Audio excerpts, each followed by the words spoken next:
এই জন্যেই পরম পিতা পরমেশ্বর অনাদিরাদি গোবিন্দ সর্বকারণ কারণম, তিনি তো পিতা। এই জগতে প্রতিটা জীবের জন্য তিনি কাঁদেন। কেন কাঁদেন? ওরা কবে আমার কাছে ফিরে আসবে, ওরা কবে আমার কাছে ফিরে আসবে, তিনি কাঁদেন।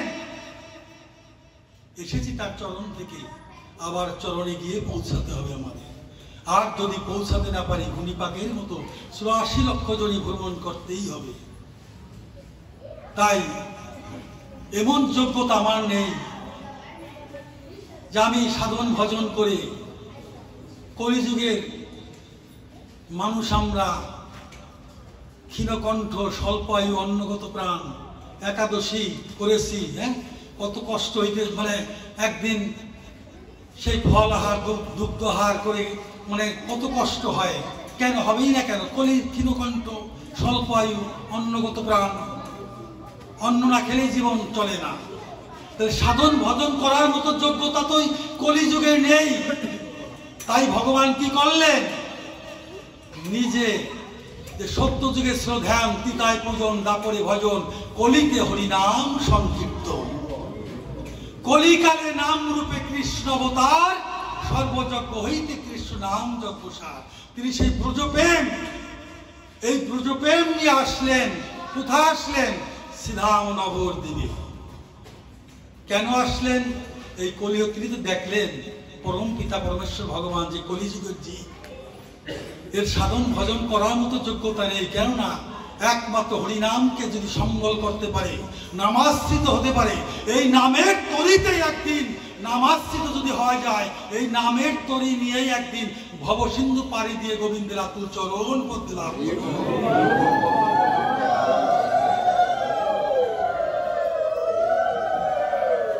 কিন্তু আমাদের মনটা থাকতে হবে কৃষ্ণমুখী। আমাদের মন যদি কৃষ্ণমুখী না থাকে, ভগবান কি বলছেন? যেই ভজে আমাকে তৈ সে আমি ভজি তাকে। এই জগতে আমাকে যদি কেউ ভালোবাসে, আমিও তাকে ভালোবাসি, নিজেই বলছেন ভগবান। তা আমাদের মনটাও যদি কৃষ্ণমুখী থাকে, যেমন সমুদ্রে জাহাজ চলে, বাংলাদেশ থেকে একটা জাহাজ আমেরিকার উদ্দেশ্যে রওনা দিয়েছে, সাগরে তো কোনো কুল কিনারা নেই, কিভাবে যায়? জাহাজের নাবিক যিনি চালিয়ে যাচ্ছেন কিভাবে যায়? জাহাজের মধ্যে কিন্তু একটা কম্পাসের কাঁটা আছে, আমেরিকা কোন দিকে, এই দিক নিদর্শনের জন্য কিন্তু জাহাজের মধ্যে একটা কম্পাসের কাঁটা আছে। কাঁটাকে লক্ষ্য করে তিনি, ওই নাবিক যিনি চালিয়ে যান, তার মনটা থাকে ওই আমেরিকার পথে, কখন গিয়ে আমি পৌঁছাবো। ওইভাবে তিনি গন্তব্যস্থানে, ওই কম্পাসের কাঁটাকে লক্ষ্য করে তিনি গন্তব্যস্থানে পৌঁছায়। তদ্রূপ আমরাও কিন্তু এই জগতে ভবসাগরে নিমজ্জিত, আমরাও ভবসাগরে আছি। এই সাগর পাড়ি দিয়ে আমাদেরও কিন্তু যেতে হবে গোবিন্দের চরণে। তা আমাদের মনটাও যদি কৃষ্ণমুখী থাকে, আর আমরাও যদি এই ভক্ত সঙ্গের দ্বারায় হৃদয়ে যদি শুদ্ধ ভক্তিরূপ কম্পাসের কাঁটাকে তৈরি করতে পারি, আর আমাদের মনটাও যদি কৃষ্ণমুখী থাকে, আমরাও অনায়াসে ভবসাগর পাড়ি দিয়ে আমরা গোবিন্দের আতুল চরণ পদ্মে গেলাম।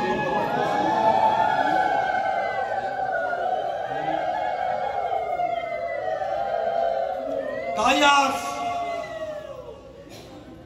রাধা ভবদূতি সুবলিতং কৃষ্ণ গৌরী স্বরূপম, রাধারানীর ভাবকান্তি রূপ নিজ অঙ্গে ধারণ করে আমার গৌর হরি এসেছেন শ্রীধাম নবদ্বীপে। যিনি কৃষ্ণ, রাধা কৃষ্ণ মিলিত তনু, দুই দেহ এক দেহ হয়ে তিনি এসেছেন। নিজে কৃষ্ণ হয়েই নিজে কৃষ্ণ কৃষ্ণ বলে কাঁদছেন, কেঁদে কেঁদে চলছেন।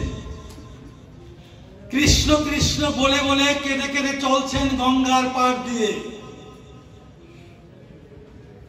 গঙ্গার ঘাটে বসে এক রজক ধূপা কাপড় কাচ্ছে। দেখুন ভগবান ওই রজকের কাছে হাত জোর করে মহাপ্রভু বলছেন, কি বলছেন? একবার কৃষ্ণ কহ, একবার কৃষ্ণ কহ। ওই রজক মহাপ্রভুর মুখবদন দর্শন করে বলছেন, প্রভু তোমাকে দেখতে তো নারায়ণের মতো মনে হয়, কিন্তু কৃষ্ণ বলার মতো সময় আমার নেই।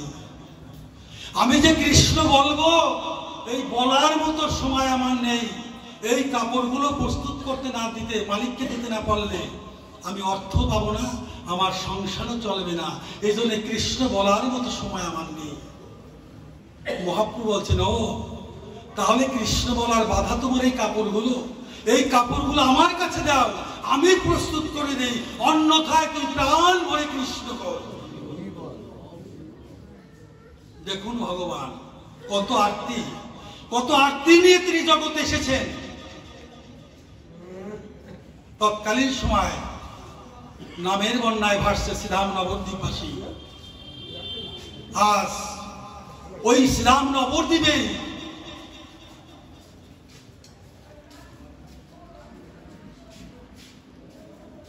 নামের বন্যায় ভাসছে বাসুদেব বিপ্রের ছোট ভাই। গৌরের সাঙ্গভঙ্গ নিয়ে, মহাপ্রভু সাঙ্গভঙ্গ নিয়ে নাম প্রচার করতে লাগলেন। যখন তার সঙ্গে স্পর্শে যায় তার ভিতরে কৃষ্ণ প্রীতি, কৃষ্ণ প্রেম চলে আসে, নামে ভাসে। তাই আজ ওই বাসুদেব বিপ্র ছোট ভাই গিয়ে বলছেন, কি বলছেন? ওরে ভাই চলো যাই, গৌর এসেছে শ্রীরাম নবদ্বীপে, নামের বন্যায় ভাসছে নবদ্বীপবাসী। চলো যাই, আমরা দু ভাই মিলে গৌরের সান্নিধ্যে গিয়ে আমরাও গৌর ভজন করি। এই গৌর ভজনে কি শান্তি, এই গৌর ভজনে কি প্রেম, এটা তুমি গৃহে থেকে তিনি অনুধাবন করতে পারবে না, অনুভব করতে পারবে না। এর মধ্যে যে কি সুখ। ছোট ভাই গিয়ে বড় ভাইয়ের কাছে বলছেন। বড় ভাই কি বলছেন?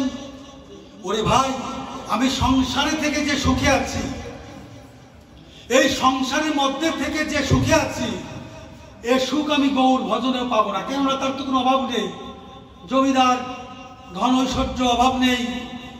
যে আমি সংসারের মধ্যে যে সুখে আছি, গৌর ভজনের সেই সুখ আমি পাবো না।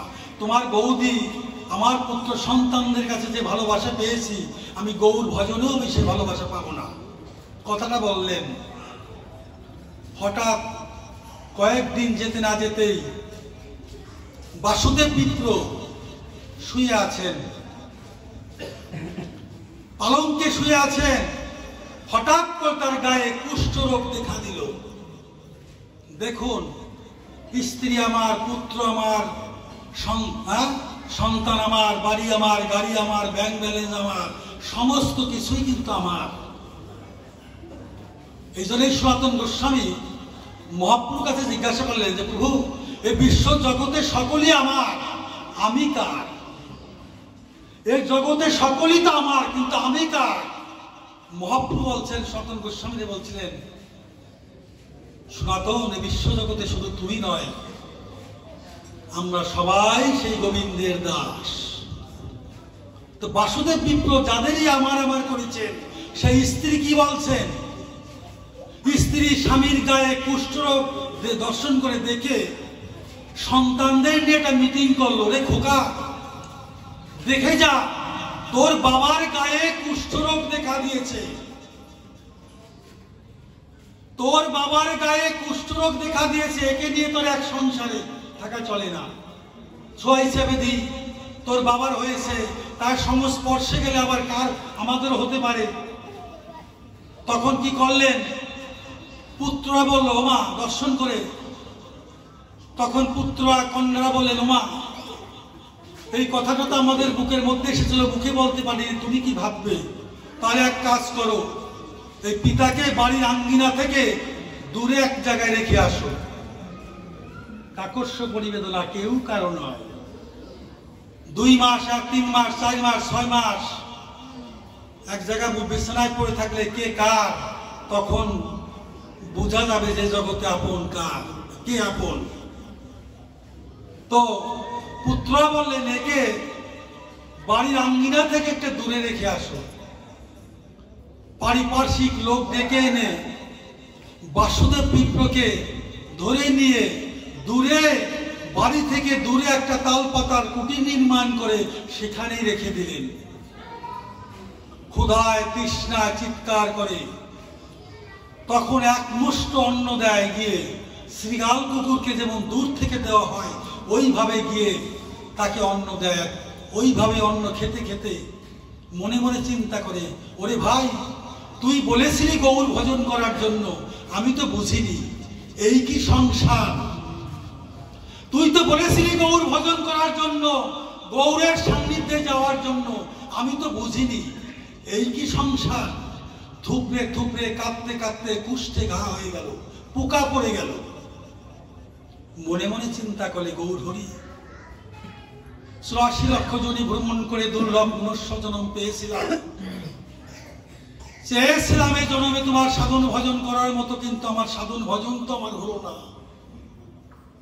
এজন্যেই আমরা দুর্লভ মনুষ্য জন্ম পেয়েছি, ভজনযোগ্য দেহ পেয়েছি। মাতৃগর্ভে যখন ছিলাম তখন বলেছিলাম, হে গোবিন্দ, এই মাতৃ জঠরে যে কত যন্ত্রণা, এই যন্ত্রণা আমাদের সহ্য হচ্ছে না প্রভু, তুমি আমাকে জগতে পাঠিয়ে দাও। জগতে গিয়ে তোমার সাধু সঙ্গ করব, জগতে গিয়ে ভক্ত সঙ্গ করব, জগতে গিয়ে ভক্তের চরণ ধরে আমরা অঙ্গে ধারণ করব। এই জগতে কিন্তু করালে আবদ্ধ হয়ে এসেছি, গোবিন্দের সাথে বলে এসেছি, কেউ কারো নয়, গোবিন্দ প্রমাণ করে দিয়েছেন। এই দেহ থেকে প্রাণ পাখি যখন চলে যাবে, এই দেহটা যখন শ্মশানে নিয়ে যাবে, শ্মশানে নিয়ে পুত্র সন্তান পারিপার্শ্বিকরা যখন সৎকার সদাহ করা হবে, জল দেওয়ার পরে যখন এক কলস জল দিয়ে ওই পারিপার্শ্বিক লোক বলবে, এই ওদিকে পুত্রদের বলবে, তোমরা ওদিকে তোমার পিতার কাজ হয়েছে, ওদিকে আর তোমরা চেয়েও না, না চেয়ে তোমরা সবাই চলে আসো। ওদিন ভগবান বলবে, ওই দিন ভগবান বলবেন, কেননা আত্মা তো মরে না, আত্মা তো জীবিত, আত্মা তো চেতনাও আছে। কিন্তু সেদিন ভগবান বলবে, ওই দেখ, চেয়ে দেখ, তোর স্ত্রী পুত্র কন্যা সন্তান তুই যাদের আপন ভাবছিস কেউ কারো নয়, দেখ ওরা তোকে দূরে ফেলে দিয়েছে, কিন্তু আমি তো তোকে ছেড়ে যেতে পারি না। আয়, এই ঘরের ছেলে আমার ঘরে ফিরে আয়।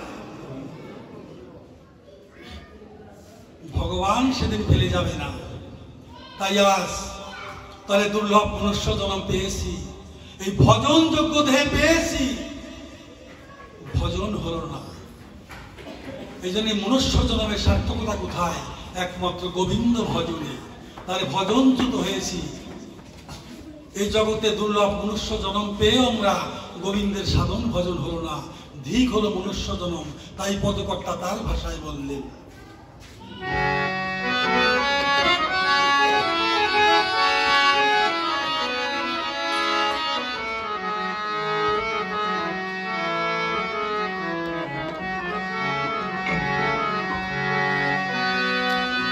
তাই মিছে হলো জন্ম আমার,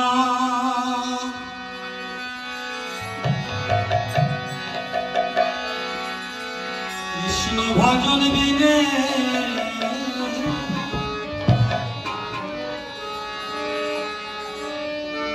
ওরে মিছে হলো ভবে আসা যাওয়া, মিছে জীবনে আমার, মিছে জীবনে।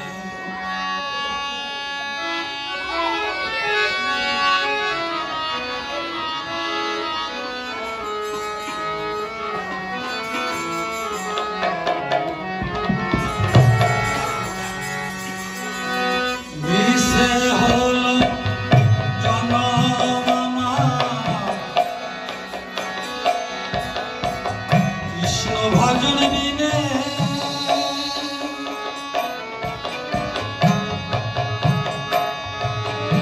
ওরে মিছে হলো ভাবে আসা যাওয়া,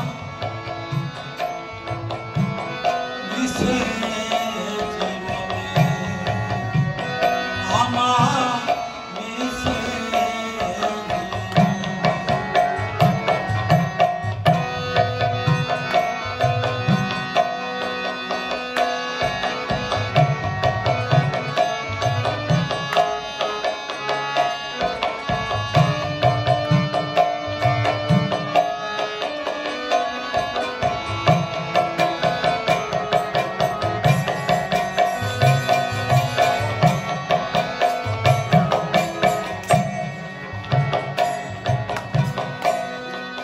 তাই কত আশা ছিল মনে, ভক্তের চরণ ধুলি পাবো, এই চরণ ধুলি মাথায় নিয়ে বৃন্দাবনে যাবো আমি,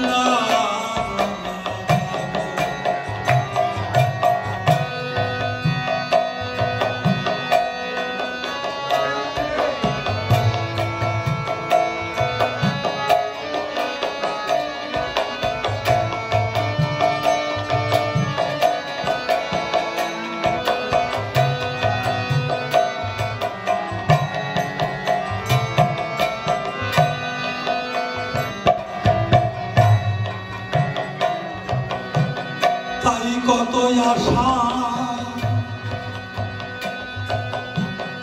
ছিল মনে,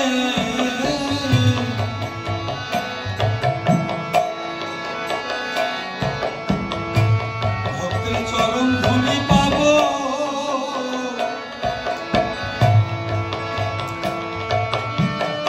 আমি চরণ ধুলি মাথা নিয়ে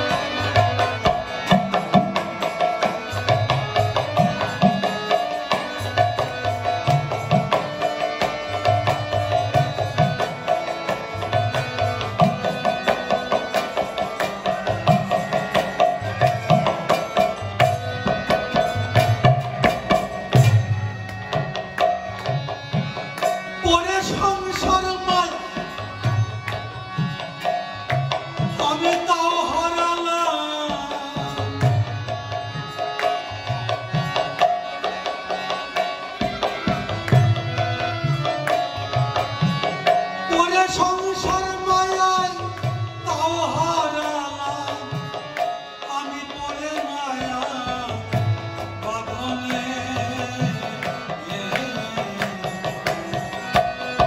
মিশে হলো জনমানা কৃষ্ণ ভজের দিনে, মিশে হলো ভবে আশা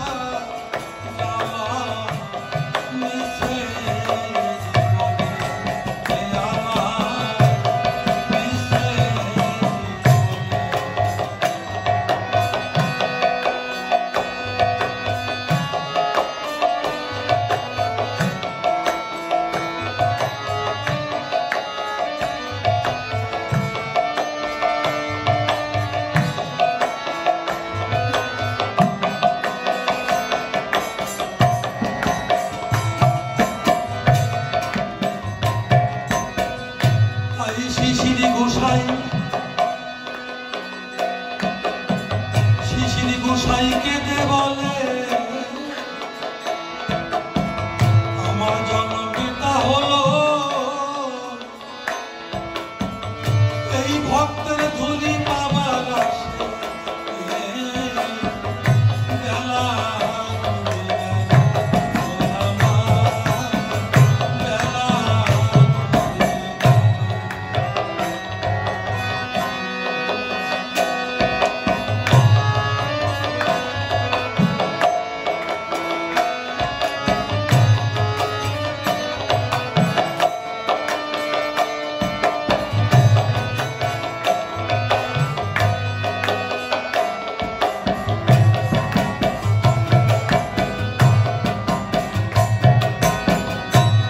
শিশিরি গোসাই কেঁদে বলে আমার জন্মটা হলো এই ভক্তের ধুলি পাবার আশে, বেলা ডুবে গেল বেলা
মায়া মুগ্ধ জীবের নাই কৃষ্ণ স্মৃতি জ্ঞান। মায়া এমন একটা সেই আধ্যাত্মিক আদি দৈবিক আদি ভৌতিক, এই যে মায়া। তাই আজ বাসুদেব বিপ্র থুপড়ে থুপড়ে কাঁদতে কাঁদতে কুষ্ঠে গা হয়ে পোকা পড়ে গেল। এই পোকাগুলো দেহ থেকে চলে যাচ্ছে, আবার এক একটা পোকাকে ধরে ধরে বলছে, হায় রে, এই জগতে যাকে আমি আপন ভেবেছি, স্ত্রী পুত্র কন্যা সন্তান, যারা আমি সর্বস্ব ভেবেছি, তারা তো আমার দূরে ফেলে দিয়েছে, আর তোরা তো আমার দেহে থেকে এসেছিস, তোরা আমাকে ফেলে যাস না। ওই পোকাগুলোকে ধরে ধরে আবার ক্ষত স্থানে রেখে দিয়েছে। মহাপ্রভু শ্রীবাস অঙ্গন থেকে ভক্তদের নিয়ে নাম সম্বরণ করে হেঁটে চলে যাচ্ছে। বাসুদেব বিপ্র প্রাণে আত্মীর দিকে ডেকে উঠল, হা গৌর হরি। কেননা প্রতিটা জীবের মধ্যেই তো জীবের পরমাত্মা রূপে তিনি আছেন। যখন প্রাণের আত্মী দিয়ে ডেকে উঠলেন, হা গৌর বলে তিনি কি ডাকলেন, মহাপ্রভু হেঁটে চলছেন, থমকে দাঁড়িয়ে পড়লেন। ভক্তদের বলছেন, কে যেন আমাকে ডাকছে। ভক্তদের বলছেন, মহাপ্রভু বলছেন, কে যেন আমাকে ডাকছে। ভক্তরা বলছেন, না প্রভু, তোমাকে তো কেউ ডাকেনি। মহাপ্রভু বললেন, এ ডাক কর্ণকুহরে শ্রবণ করার ডাক না, এ ডাক হৃদয়ের ডাক। এই জন্যই যদি ভগবানকে যদি ভালোবাসা যায়, এই জগতে গোবিন্দকে দেহ মন প্রাণ উজাড় করে যদি ভালোবাসতে পারি, গোবিন্দ কি বলছেন, আমি তার হয়ে যাই। এই জগতে ভক্ত যদি আমাকে ডাকে, আমিও ভক্তের হয়ে যাই।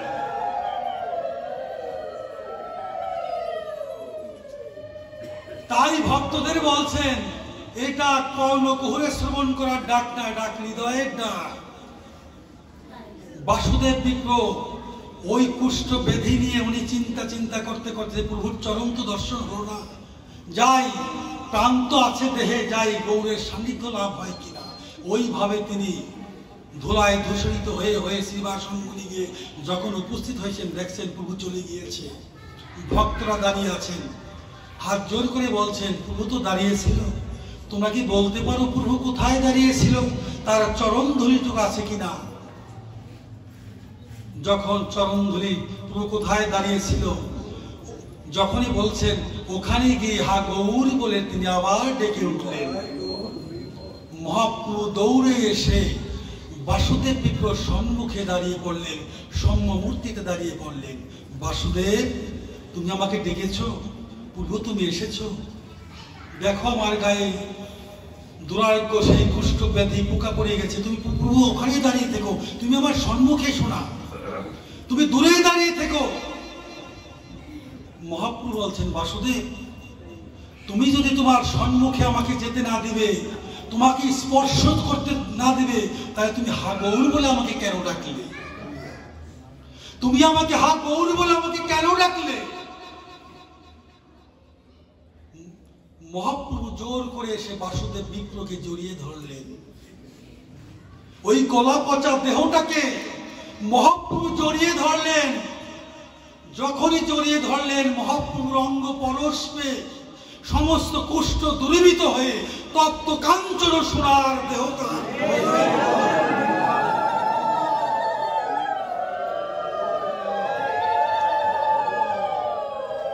এই জন্যেই ভক্তের দেহটা হচ্ছে কেমন, কৃষ্ণ ভক্ত ভগবান বেশি দূরের নয়, অনেক নিকটে। ভক্তের পরশ পেয়ে এই জগতে, এই জাগতিক জগতেও যদি এমন কোন মারাত্মক ব্যাধি থাকে যে ডাক্তারও ফিরিয়ে দেয়, দেখা যায় সাধুগুরু বৈষ্ণব ভক্তের চরণ ধুলিতে সে সমস্ত ব্যাধি দূরীভূত হয়ে তার আবার সেই সম্ভব দেহ তিনি আবার ফিরে পান। ভক্তর চরণ ধুলি এমন একটা, কৃষ্ণ ভক্তের চরণ ধুলি এমন একটা গুণ। তাই আজ কেননা ভক্ত ভগবান বেশি দূরের নয়, যে কথাটা ডক্টর মহানামূর্ত ব্রহ্মচারী তিনি ভাগবতে সেই গৌর কথা গ্রন্থে লেখছেন যে সসীম মানুষের প্রসাধন অসীমের দিকে, অসীম ভগবানের অবতরণ সসীমের প্রাণ ধরে। ওই মানুষ উঠে ভগবান নামে, মাঝখানে দেখা হয় দুজনার, মানুষ ছুটে সাধনায়, ভগবান নামে করুণায়, মিলন ঘটে খাওয়া ঘটে। কত বাজে?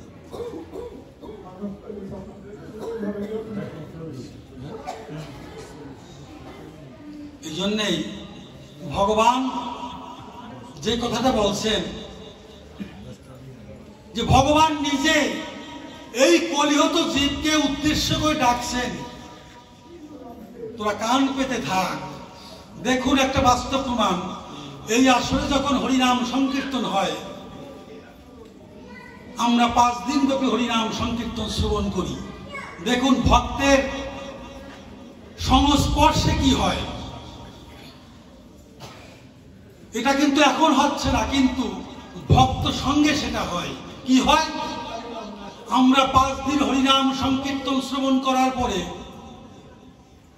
নাম সমাপন হয়ে যায়, মহাপ্রভু ভোগরাগ হয়ে যায়, কিন্তু হঠাৎ করে আমাদের কর্ণকুহুর এবং সিদ্ধনিতে বেজে ওঠে। এই পথ দিয়ে হেঁটে চললে হঠাৎ করে নামের ধ্বনিটা আমরা শুনতে পাই। এর কারণটা কি? এর কারণটাই হচ্ছে ভক্ত সঙ্গে। ওই ভক্ত সঙ্গে হরিনাম সংকীর্তন শোনার পরে কর্ণে যে বধিরতা থাকে, এই বধিরতা ঘুচে যায়। ভক্তের পরশেই দেহটা সরস হয়। এই জন্যই ভাগবতে শ্রীরাম বৃন্দাবনে ভগবান বলছেন যে বৃন্দাবনে বসে ভগবান ডাকছেন আমাদেরকে, আমরা ডাক শুনছি না। কেন শুনছি না? আমাদের শ্রবণ ইন্দ্রিয় বধির। কেন বধির? আন কথায় কান নষ্ট হয়ে গিয়েছে। আবার বলছেন যে কারো কোন বিজ্ঞতায় বধির বিজ্ঞজন। আমি বড় পাঠক, হ্যাঁ, আমি বড় গায়ক, আমি বড় বিদ্বান, আমি বড় ধনী, তার কর্ণ বধির হয়ে যায়। আবার বলছেন কারো কর্ণ বধির হয়ে যায়, আমি ব্রাহ্মণের ছেলে, আমার জাতির গৌরব যদি থাকে, ব্রাহ্মণ হয়ে একজন নিম্ন বর্ণের, তাদের সাথে আমি কেন মিশবো? জাতির গৌরব। ভাগবত বলছেন তার কর্ণ বধির হয়ে যায়। তার বৃন্দাবনে বসে ভগবান আমাদের ডাকছেন, আমরা ডাক শুনছি না। শ্রবণ করেছেন কারা? ব্রজগোপীরা। এক ডাক শ্রবণ করেছেন ব্রজগোপীরা, আর শ্রবণ করেছেন বৃন্দাবনের পশুগণ, ধবলি শ্যামলি, এরা ঘাস খাচ্ছে। বৃন্দাবনে পশুরা ঘাস, মানে গাভীগণ ঘাস খাচ্ছে।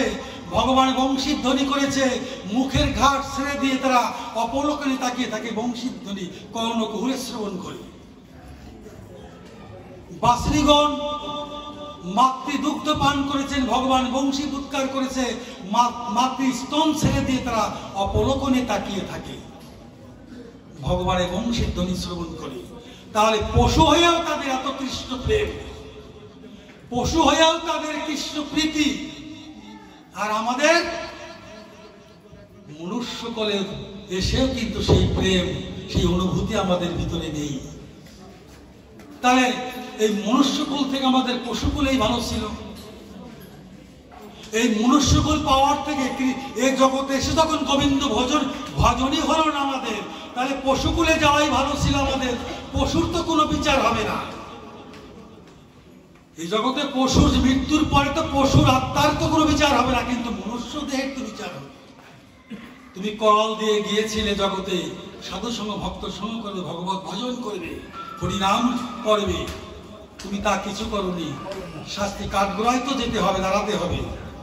তাহলে পশু করলে ভালো ছিল। দেখুন পশু হয়েও তার কত কৃষ্ণ প্রীতি, পশু হয়েও তার কত কৃষ্ণ প্রেম, তার প্রমাণ সিধা নবদ্বীপে। এই নবদ্বীপে যারা গিয়েছেন দেখবেন শিবাজি মন্দির নবদ্বীপে, আজ থেকে 600 বছর আগের ঘটনাটা। ওই শিবাজি মন্দিরের শিবায়েত ছিলেন রাধারমন দাস বাবাজি। ওই বাবাজি প্রতিদিন বৈকাল বেলা ভাগবত পাঠ করতেন। রাধারমন দাস বাবাজি, বৃন্দাবনবাসী নবদ্বীপবাসী ভক্তরা ওখানে গিয়ে হরিনাম, সেই ভাগবতী মাধুর্যময় লীলা কথা শ্রবণ করতেন। করতে করতে হঠাৎ করে একদিন একটা কুকুর এসে ওই ভক্তের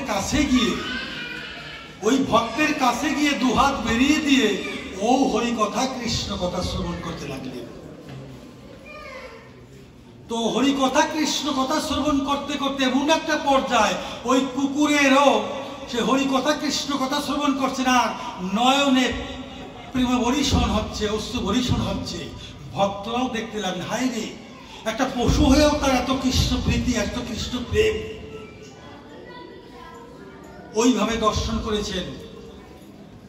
ভাগবত পাঠ শেষ হয়েছে। পাঠ শেষ হওয়ার পরে ভক্তরা প্রসাদ নিয়ে যার যার গৃহ অভিমুখে রওনা দিয়ে চলে যাচ্ছে। সমস্ত ভক্তরা চলে গিয়েছেন, একা কুকুরটি বসে আছে। রাধারমণ দাস বাবাজি বলছিল, তোমাকে তো প্রসাদ দেওয়া হয়নি, তাই তুমি যাওনি।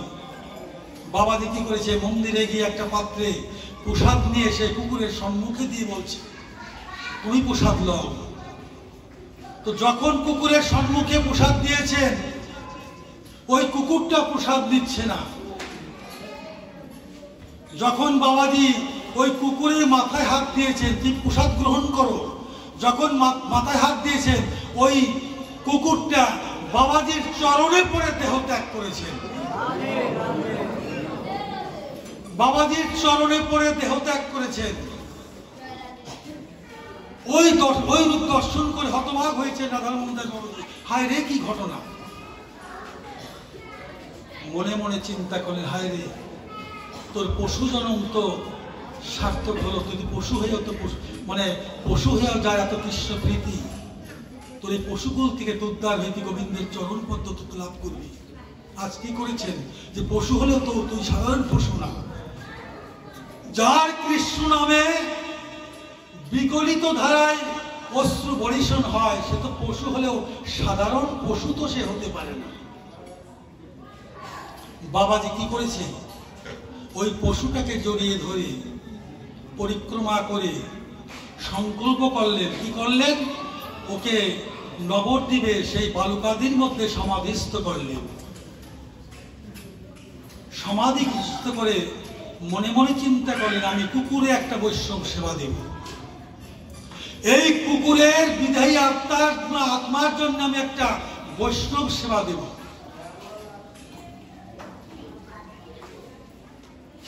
বাবাজি দাঁড়ে দাঁড়ে গিয়ে ভিক্ষা করে কিছু পয়সা উপার্জন করে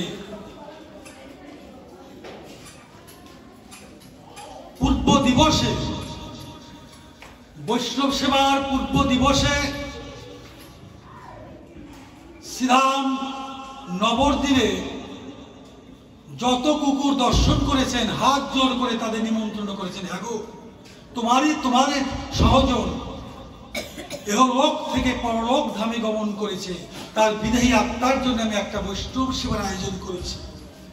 এই বৈষ্ণব সেবায় তোমরাও নিমন্ত্রিত, তোমরাও আসবে। যত কুকুর দর্শন করেছেন প্রত্যেকে নিমন্ত্রণ করেছেন বাবাজি। তো অনুষ্ঠানের দিনকে সেই ভোগ রাগ দিয়েছেন, দলে দলে কুকুর এসেছে। দেখা গেল প্রায় 400 কুকুরের আবির্ভাব ঘটেছে। এক এক করে সেখানে 400 কুকুরের আবির্ভাব ঘটেছে। কুকুর সেবা দিয়েছেন বাবাজি। তো কুকুরের সেবা করে প্রসাদ পেয়ে যার আবার চলে গিয়েছেন। রাত্রে রাধারমণ দাস বাবাজি শুয়ে আছেন বিছানায়।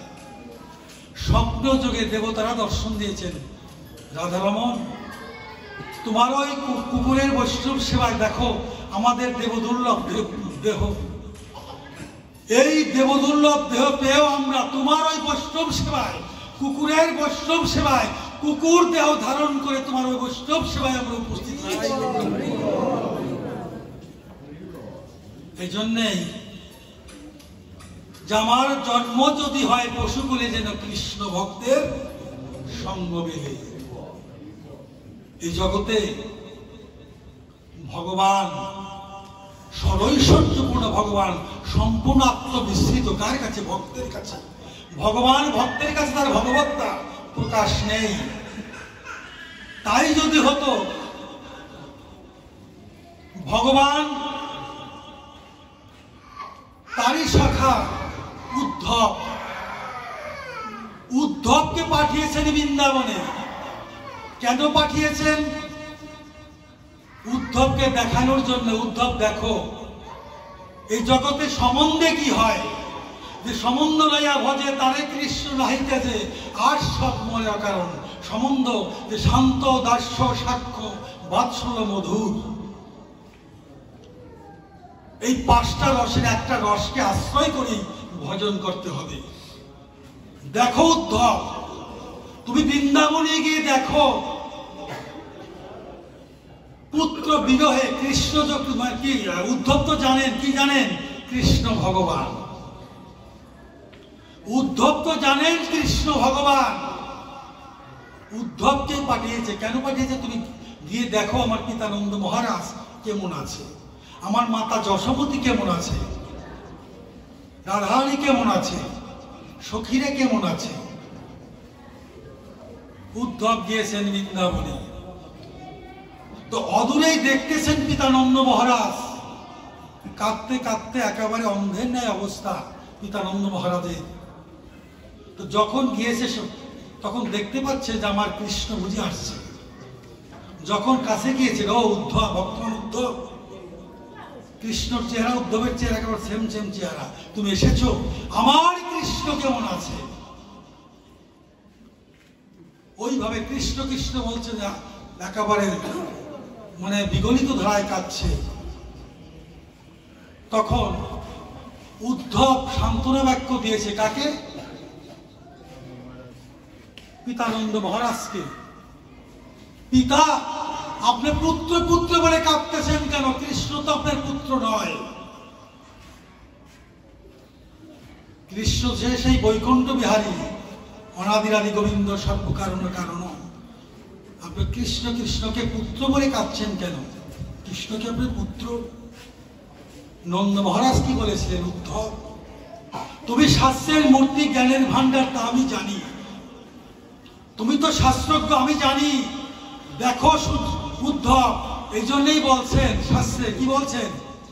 এই জগতে বহু জানতা লোক ঘোর মূর্খ। এ জগতে বহু জানতা লোক ঘোর মূর্খ। কারণ আমি বহু জানি, তখন কি হয়? তার অহংকার হয়, আমি বড় শাস্ত্রে পণ্ডিত। এই জন্যই শাস্ত্রে বলছে যে এই জগতে বহু জানতা লোক ঘোর মূর্খ, যদি তার কৃষ্ণ প্রেম ভক্তি না থাকে। এই জগতে একমাত্র মুক্তির পথই হচ্ছে শুদ্ধ কৃষ্ণ প্রেম ভক্তি। তাই ব্যাখ্যা দিলেন কি সূর্য উদ্ধব, দেখো সূর্য যখন উদয়মান, ভোরবেলা যখন সূর্য উঠে, সূর্যের আলোতে আমরা সমস্ত কিছু দেখতে পাই, বালকাদি পর্যন্ত দর্শন করতে পারি, কিন্তু একটা বস্তুকে দর্শন করা যায় না। সেগুলো কি? সূর্যের আলো থেকে গগনের নক্ষত্র তারা দেখা যায়, সূর্যের আলোতে কখনো তারা দেখা যায় না। যত অন্ধকার হবে তত তার প্রকাশ ঘটবে। তুমি বলছো কৃষ্ণ ভগবান। আরে কৃষ্ণ যদি ভগবানই হবে, তাহলে কৃষ্ণ আমার পাদুকা কেন মস্তকে ধারণ করে আমার কাছে নিয়ে আসবে? দেখুন ভজনটা কেমন, বাৎসল্য প্রেমের ভজনটা কেমন। যে কৃষ্ণ যদি ভগবানই হবে, তাহলে আমার পাদুকা কেন মস্তকে ধারণ করে আমার কাছে নিয়ে আসবে? তুমি বলছো কৃষ্ণ ভগবান। আরে কৃষ্ণ তো একটা চোর, ও চুরি করে, ক্ষুধা লাগলে চুরি করে খায়, নিজের খায়, মানুষদের খাওয়ায়। তুমি বলছো কৃষ্ণ চোর, কৃষ্ণ ভগবান। তো এইভাবে পিতানন্দ মহারাজের আরতি শ্রবণ করে উদ্ধব মনে মনে চিন্তা করছে, হায় রে, মাতা যশোমতী সেই একই ভাব, ব্রজগোপীরাও তাই। রাধারানী কৃষ্ণ বিরহে পাগল পারা, বিড়বিড় বিড়বিড় করে দশম দশায় রাধারানী সখীরে বলছে, কি বলছে? ওরে সখী, তুই কাঁদিস না। কৃষ্ণ যখন বৃন্দাবন থেকে চলে যায়, কৃষ্ণ আমাদের বলে গিয়েছে আসছে, তিনি আবার আসবেন। রাধারানী কি বলছেন সখীদের? ওরে সখী, অন্যের অন্য মন, আমার মনটাই তো বৃন্দাবন। কেননা ভগবান তো সর্বক্ষণ বৃন্দাবনেই থাকে। যে বৃন্দাবন পরিত্যাজন পাদমেকং ন গচ্ছামি, ভগবান বললেন আমি বৃন্দাবন ছাইরা আমি এক পাও কোথাও যাই। আমি বৃন্দাবন ছেড়ে আমি এক পাও কোথাও যাই না, আমি সর্বক্ষণ বৃন্দাবনে থাকি। আবার নারদকে বললেন, নারদ আমি কোথায় থাকি জানো? যে নাহং তিষ্ঠামি বৈকুণ্ঠে যোগিনাং হৃদয় নচ মদ ভক্তাং যত্র গায়ন্তি তত্ত্ব তিষ্ঠামি হে নারদ। আমি বৈকুণ্ঠেও থাকি না, আমি যোগীদের হৃদয়েও থাকি না। যেখানে আমারই ভক্তগণ আমারই গুণগান কীর্তন করে সেখানে আমি একা না, রাধারই সহিত অনুপস্থিত থাকি।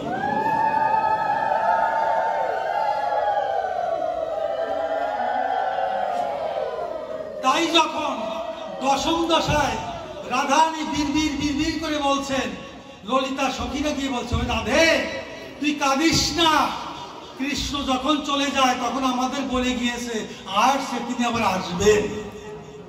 রাধারানী কি বলছেন, ওরে সখী তোদের কথা উদ্দেশ্য করে বলছেন, তোদের অন্যের অন্য মন, আমার মনটাই তো বৃন্দাবন। রাধারানী বলছেন যে অন্যের অন্য মন, আমার মনটাই তো বৃন্দাবন, বনে মনে এক করে মানি। আমি যখন চলি পথে আমার সখা যায় আমার সাথে সাথে চরণে চরণে ঠেকাইয়া যা। কৃষ্ণ আমার কাছে সর্বক্ষণ বৃন্দাবনেই থাকি। কেননা প্রতিটা জীবের মধ্যে বৃন্দাবন আছে। প্রতিটা জীবের মধ্যে 84 করোড় দেহের মধ্যে 84, এই দেহ যেমন বৃন্দাবন ধামটা 84 করোড় বৃন্দাবন, এই দেহটা হচ্ছে, এই দেহটাও 84 করোড় বৃন্দাবন। প্রতিটা জীবের মধ্যে পরমাত্মা রূপী সেই বৃন্দাবন ধাম এখানেও আছেন। একটা হচ্ছে সেই বৈকুণ্ঠ ধাম বৃন্দাবন, একটা হচ্ছে শ্রীধাম বৃন্দাবন শ্রীধাম, আর একটা হচ্ছে সেই গুপ্ত বৃন্দাবন শ্রীধাম নবদ্বীপ ধাম, আর একটা হচ্ছে এই নববৃন্দাবন ধাম, আর একটা হচ্ছে এই হৃদি বৃন্দাবন। প্রতিটা জীবের মধ্যে এই প্রতিটা ভক্ত যারা জানবে তারা, এই প্রতিটা জীবের মধ্যে যে পরমাত্মা রূপী ভগবান বৃন্দাবনে, সে রাধা গোবিন্দ ভক্ত হৃদয়ে রাধা গোবিন্দ রূপেই বিহার করে থাকে ভগবান।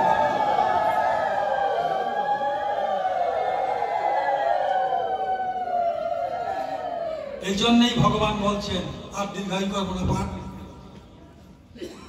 ভগবান সর্বৈশ্বর্যপূর্ণ ভগবান, সম্পূর্ণ আত্মবিস্তৃত।